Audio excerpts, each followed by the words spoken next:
But wait, she's setting up the camera. She's gonna. They got it. Oh, thank you. Let's get in their spots. I need a table. You need a table? Yeah. There's a desk right behind you. You can use. Yeah, use it. Yeah, just pull out this. You can pull that out from the wall. Do whatever you want with it. Okay. So should I go in front of it? Yeah. No, let's go here. Like right there. Okay, we're ready. Sorry. Go ahead whenever you guys are ready. Africa, modern day. A poacher lifts his gun. He fires. Pow! Just a few days later, the same poacher sits by the side of the road waiting. A park ranger drives by in search of the missing rhino. The poacher shoots him dead and leaves him to die by the roadside. A rhino and a ranger are now dead. India, modern day. A hungry elephant roams into a farming village. It destroys crops and homes. It injures 3 people and kills 1. Later that day, it does similar damage to another village a few miles away. 3 days later, the angry villagers find the elephant and kill it. Hi, my name is Roy, and I'm a member of the Polymax, a team of 9 and 10-year-olds from Fairfield County, Connecticut.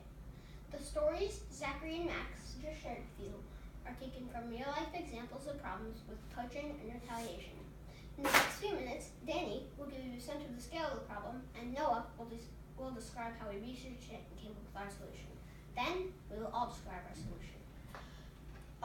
In the continent of Africa, the number of elephants poached in 2007, the amount of African elephants poached from 2007 to 2013 grew by 9,000%, from 13 to a record of 1,215. In South Africa alone, the number of rhinos poached for their ivory in the past 3 years is 100,000. Issues of property destruction and accidental death are on the rise as humans take over more and more of the animal's habitat. Each member of the team researched a different problem, and then we chose retaliatory killing and poaching, 2 major sources of animal deaths.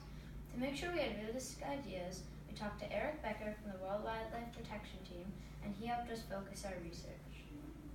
Our solution is the Nature Defender system, which consists of a network of sensors that feed into a mobile app. Our sensors include vehicle monitoring sensors that will be placed on roads that go through national parks, gunshot detectors that will be placed throughout national parks, and an app that lets people report situations that they see. Our license plate detector scans and records the movement of vehicles moving through parks using off-the-shelf affordable parts like a night vision camera attached to a Raspberry Pi computer with GPS and cellular modules. It takes a picture of the vehicle and times how long it takes to go through the park, and if the time is longer than it would usually be to just drive through the park, an alert is fired in the app.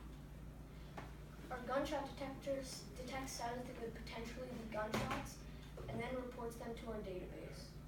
Using MIT App Inventor, we created an app that lets the users report suspected poaching activity or potential animal threat by simply clicking on the related button and providing a small amount of information to help the ranger prepare themselves accurately and deal with the situation also accurately.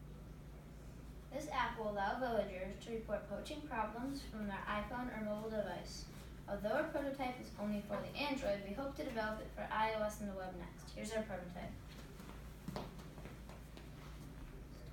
In addition to everything we learned about issues regarding human-wildlife conflicts, we learned how to combine simple technologies to solve complex problems, and we learned how to build applications to simplify collecting and sharing information. Thanks for your attention. And for volunteering. All of your time. Sharing what we've Learned and developed. Do you have any questions?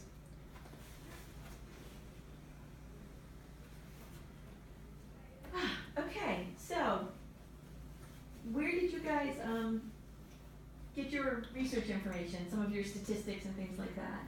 We got our research from lots of different websites, including, there's a nice little list here, the World Wildlife Fund's website.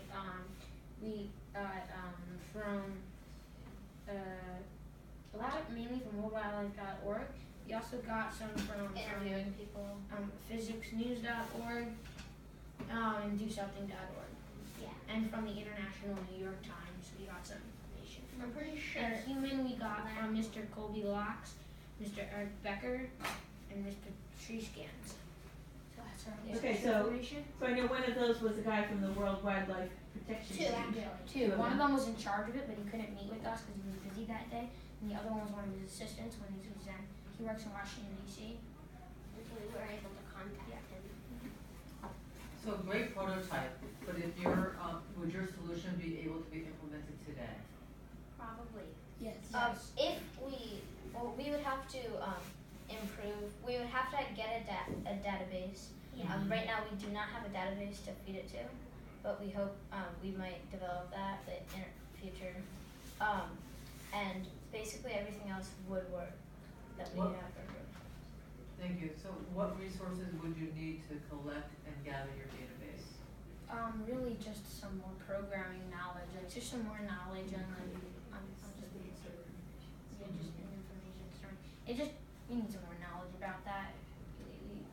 We're working on developing. It's under development. This thing is being prototype worked on. Yeah, and inside of this, it's pretty affordable because that little board is worth $5 and it runs the whole thing. So does that actually, that retrieves that, this is what is looking for the license plate number? So it's, Yeah, basically. so is it just This- taking a picture of this it, or would is go it here. It has actually? a picture and it can read license plate and tell what type of car it is. We've done it before. So we would put it in a next Yeah, to car. right The here. car, it was motion censored. See So right it here. would take a picture of the car. This This is is us my doing my it. mom's car, and it says It the circles vehicle the color license blue. plate. Nice. And it says how much percent it knows that. Like it will say. So this is an Or app that you 50%. guys got online that Yes. does? So we're combining our database Right, to a free understood. database Yeah. and making it to this. So you're using an existing An database that is. existing piece of software that can gather this Great. information. Yeah. We're improving upon things that are small little great. things, and we're really combining them. Combining Yeah. simple technologies to solve complex problems. So what made you guys decide on doing this? Well, I guess you don't have a specific animal here, but, this problem. What made you decide that poaching was the thing that was? We all did research a different problem, like I said, and we just voted on what we wanted, and we thought like it was really important because all these animals die, and also rangers die trying to save them.